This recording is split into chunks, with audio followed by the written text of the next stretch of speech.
Na verdade, o cristianismo, ele vem depois dessas religiões e cultos a deuses antigos, né? Ele vem bem depois, né? Na verdade, o cristianismo é um bebezinho, né?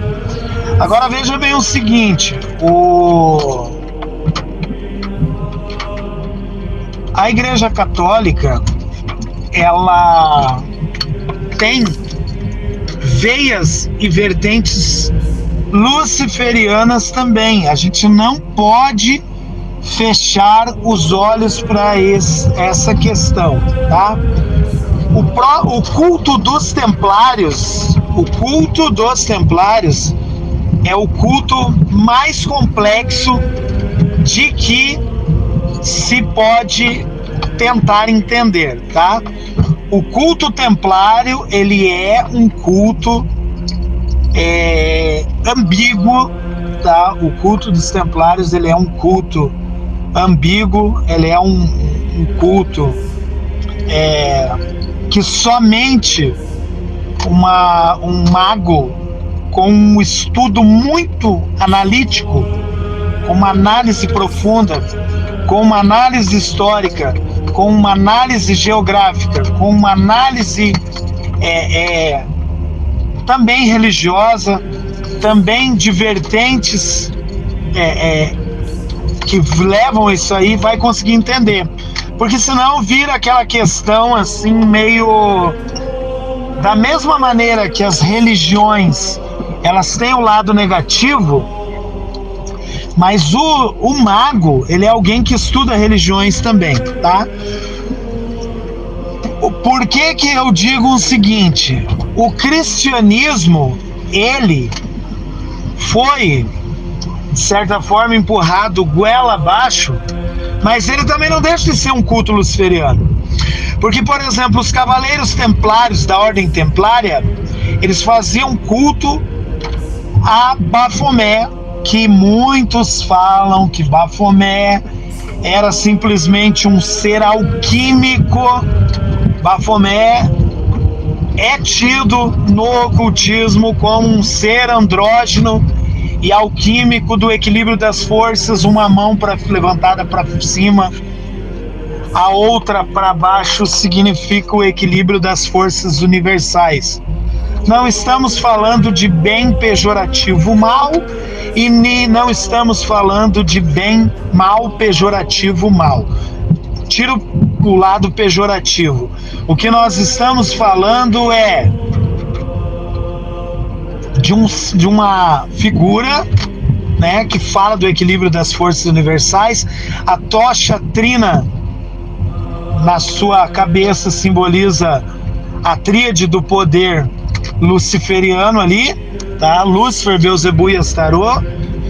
Os seios no bode simboliza que ele é metade mulher e metade homem, né? Um bode, a parte masculina, daí com seios femininos, a parte é a androginia do poder do mago. A força masculina e a força feminina está dentro do mago, homem, e a força feminina, uma pitada, uma porção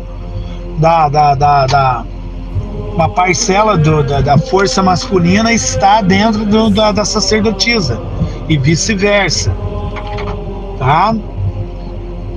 O simbolismo do bode, ele adentra como uma questão de expiação, mas ele também entra como uma questão de poderes velados, tá? O bode, ele vai simbolizar também poderes velados. O que eu quero dizer com poderes velados?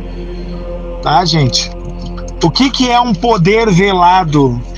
Um poder velado é o poder misterioso que só os grandes magos conseguem descobrir. Esse poder, que são mistérios velados de um conhecimento. Um conhecimento, ele não é aberto para todos, ele é um mistério velado, né? O bode, ele entra como uma expiação de algo que nós não conseguimos entender, e ele entra como um mistério também, No entanto, então, o que a gente tem que entender claramente é que os templários, eles cultuavam a Jesus Cristo no caminho de Santiago para os fiéis, os peregrinos, os cristãos trilharem o caminho de Santiago, o caminho até Jerusalém, até, né, onde estava o Templo de Salomão, aquela coisa toda lá naquela região, Israel, os hebreus, toda aquela história que a gente já sabe. E os templários usavam as suas espadas, que têm um simbolismo mágico, mas eles faziam culto a Bafomé como um ser real demoníaco. Eles cultuavam a Jesus se ajoelhando, mas também cultuavam o demônio Bafomé como um ser de poder e de coragem, de guerra. A sua parte pacífica era o Deus Jesus Cristo, o Deus cristão. Todos que tentassem contra Jesus Cristo sentiriam o peso da espada, que era o sangue entregue a Bafomé. Bafomé é um ser alquímico, mas também pode ser cultuado como um demônio, porque eu já fiz culto, dá para fazer esse culto.